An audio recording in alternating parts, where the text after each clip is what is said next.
What's going on, Jets fans? And welcome back to another deep dive here on the Jets Zone. It's your guy, and tonight, we've got plenty to unpack. The New York Jets just got embarrassed by the New York Giants in a preseason matchup that ended with a lopsided 31-12 final score. I know, it's only preseason, but let's be real here. When you get manhandled by your crosstown rival in front of the football world, it leaves a sour taste in your mouth. The story of this game, for me, is twofold. The struggles of Justin Fields in his second preseason outing as the Jets' starting quarterback, and the glimpses of real promise from young playmakers like Braylon Allen, Quinton Skinner, and a handful of others trying to fight for roster spots. Let's start with the obvious headline. Justin Fields did not look good.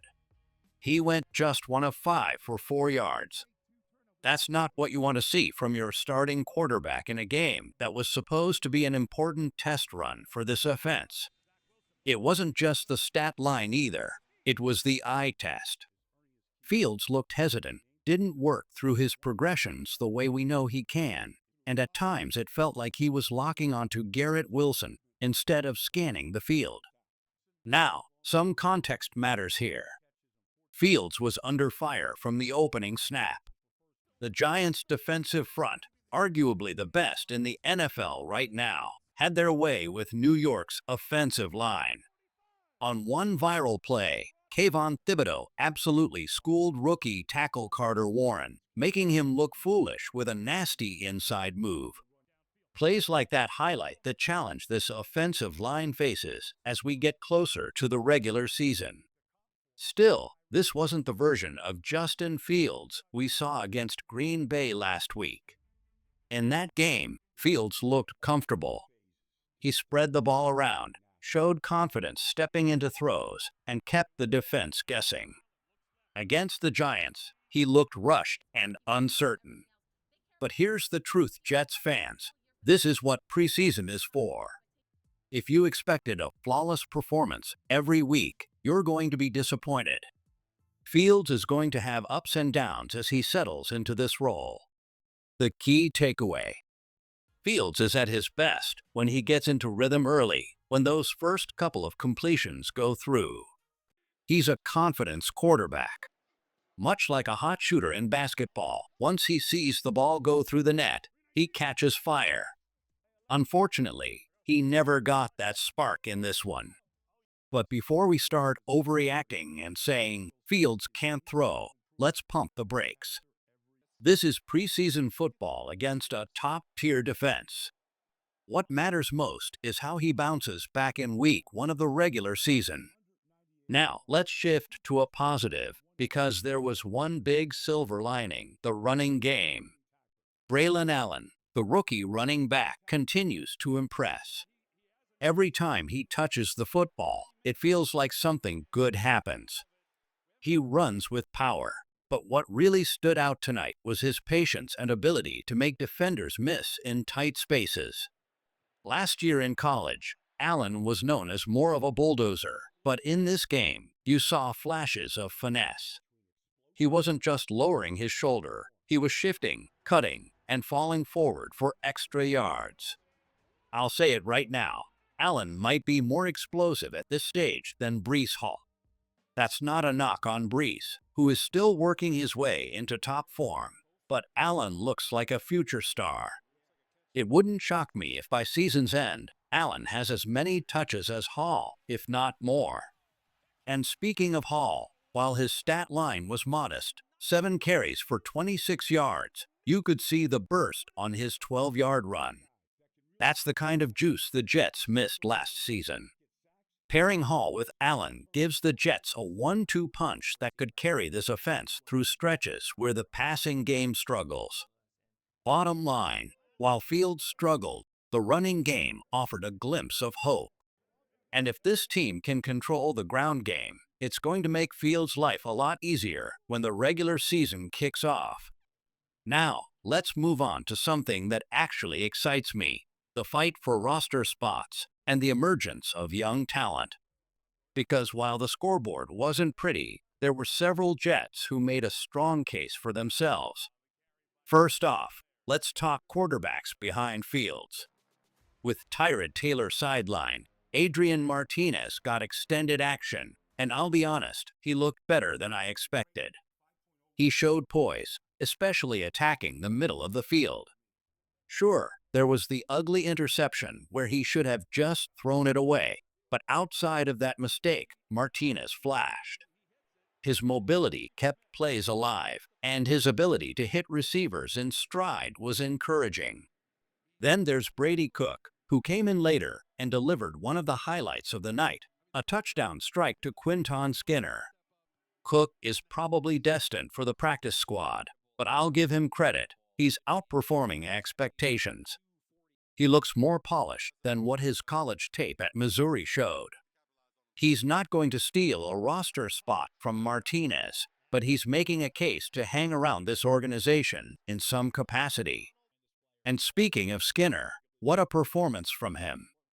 That one-handed touchdown catch in the back corner of the end zone? That's the kind of play that gets you noticed. 4 catches, 48 yards, and a touchdown in a game where the Jets were desperate for bright spots. Skinner might not be a lock to make the 53-man roster yet, but with injuries piling up at receiver, he's got a real shot. Another wideout worth mentioning is Aaron Smith. He had a couple of drops, which is frustrating because that's been his Achilles heel, but at the same time, he showed toughness running routes over the middle and taking hits. For a guy who's mostly viewed as a speed threat, seeing him work in traffic was a good sign. He's not afraid of contact, and that adds another layer to his game.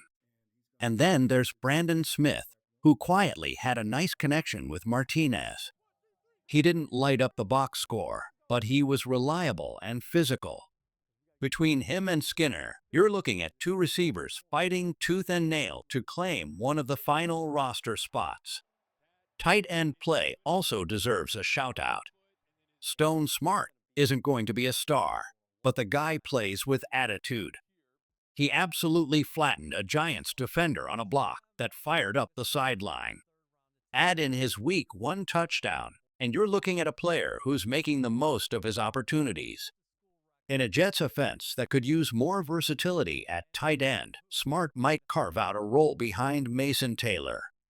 Defensively, the Jets' backups struggled against Jackson Dart and the Giants' second unit. But again, it's preseason.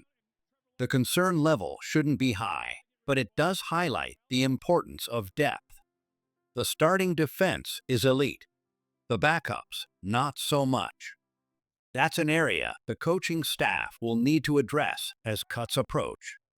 Now, before we keep breaking this down, I want to pause for a second, because if you're here with us right now, you're clearly a true Jets fan.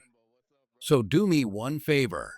Subscribe to the Jets Zone, like this video, and hit that notification bell so you never miss a breakdown, reaction, or update. We're building something special here, and I want every single Jets fan in the family. All right, let's get back to it. So, what do we take away from a 31-12 preseason loss? Because yes, it was ugly. Yes, it was frustrating. But no, it's not the end of the world. The Jets showed us two things in this game. One, Justin Fields is still finding his rhythm. He's got all the tools, but he needs time to settle in and build chemistry with his offense. The overreactions on Twitter calling him cooked are ridiculous. Let's give him the season before we make any sweeping judgments. 2. The Jets' young talent is legit. From Braylon Allen to Quinton Skinner to Stone Smart, there are players stepping up and making cases for themselves. That's what preseason is about, identifying the future contributors who might not be household names yet. The offensive line is still the biggest concern. If they can't protect Fields, it won't matter how many weapons this team has. That's the truth. The Giants' defensive line exposed weaknesses, And you better believe other teams are going to test the Jets the same way once the regular season starts. But the running game? That's a real strength. Allen and Hall together give this team balance. If the Jets commit to pounding the rock, it will open up everything else. And defensively, while the backups were shaky, the starters are still elite. Sauce Gardner, Quinnen Williams, CJ. Mosley, this defense is going to be the backbone of this team. Final thoughts, Jets fans. Take a deep breath. Yes, losing to the Giants hurts, even in preseason. But the reality is, this was a test run. Justin Fields had a bad night. The offensive line got bullied, but the silver linings are there. A dominant running game, flashes of talent from young receivers, and backup quarterbacks who are showing more than we expected. This loss doesn't define the season. It doesn't define Justin Fields. It doesn't define the Jets. The true test comes week 1, when the games actually count. So stay patient, stay locked in, and as always, go Jets.